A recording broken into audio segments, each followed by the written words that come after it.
Class 12 chemistry class है जिसमें हम देख रहे हैं मॉलिक्यूल्स का पार्ट है प्रोटीन। तो प्रोटीन में हमने न्यूक्लिक अम्ल क्या होते हैं, इनके उपयोग कौन से हैं, हमने पिछले लेक्चर में देखा। आज इसकी हम संरचना की बात करेंगे जिसमें अल्फा हेलिक्स की संरचना जो है पिछले लेक्चर्स में देखे थे। आज इस लेक्चर्स में जो है बीटा हेलिक्स स्ट्रक्चर और इनकी जो अदर संरचनाएं हैं इनके बारे में बात करेंगे। अगर आप लोग नए हो चैनल को सब्सक्राइब कर लीजिएगा।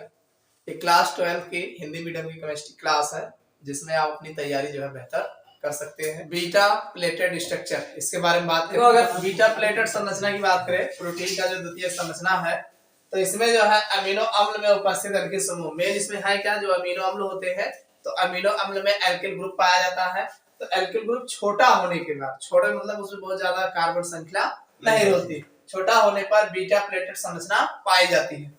आगे दिया प्रोटीन में एक भिन्न प्रकार की द्वितीयक संरचना भी संभव हो जाती है, यानी एक अलग प्रकार की संरचना पाई जाती है जब पॉलीपेप्टाइड श्रृंखला मुख्य श्रृंखला के पार्श्व में टेढ़े मेढ़े रूप में व्यवस्थित हो जाती है। यानी जो पॉलीपेप्टाइड श्रृंखलाएं होती हैं वो उसके बगल में जो है टेढ़े मेढ़े रूप में व्यवस्थित हो जाती है, जिसमें एकांतर आर समूह एक ही तरफ उपस्थित होता है। यह श्रृंखला बहुसंख्य यच बंध के द्वारा जुड़ी होती है। इसमें देखो ये एक हाइड्रोजन बंध यहाँ है, एक यहाँ है, एक यहाँ है, एक यहाँ है, बहुत सारे हाइड्रोजन बंध जो है पाए जाते हैं।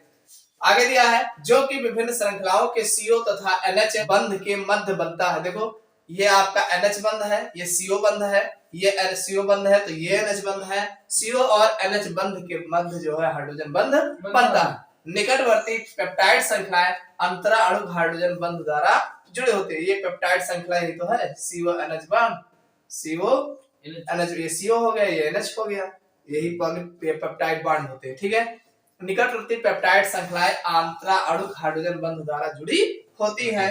यह चादर एक दूसरे पर फिसलती है, यानी चादर इस तरीके से रखी होती है कि जैसे लग रहा है एक दूसरे पर फिसली हुई है, इस तरीके से फिसली हुई आपको दिखाई देती है।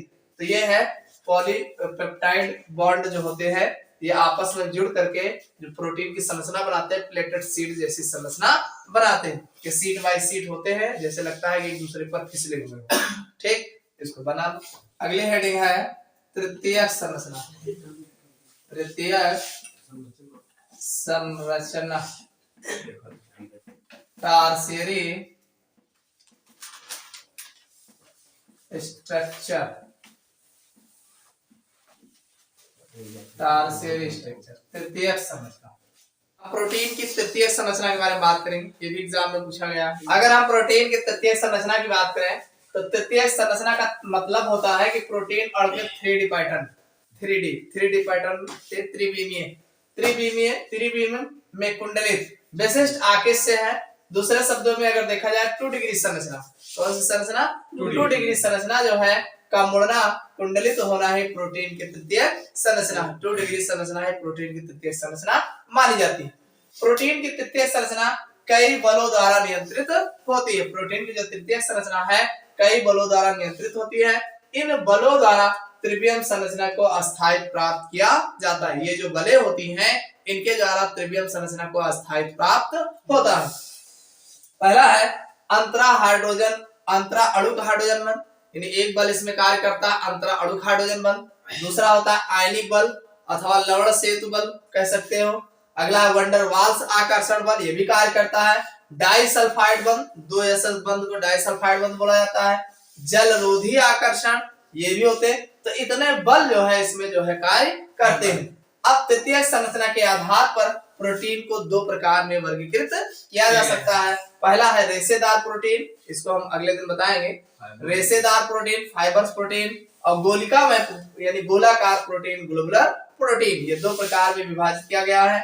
हीमोग्लोबिन तथा मायोग्लोबिन, अगर हम बात हीमोग्लोबिन तथा मायोग्लोबिन की करें तो एक्स किरण विवर्तन तकनीकी द्वारा तृतीयक संरचना ज्ञात करने हेतु पेरुट तथा केडियूस को 1962 में संयुक्त रूप से नोबेल पुरस्कार से सम्मानित किया गया था। यानी इन्होंने प्रोटीन के दोनों लोग मिलकर के तृतीयक संरचना का अध्ययन किया था, यानी इसकी संरचना के बारे में बताया था।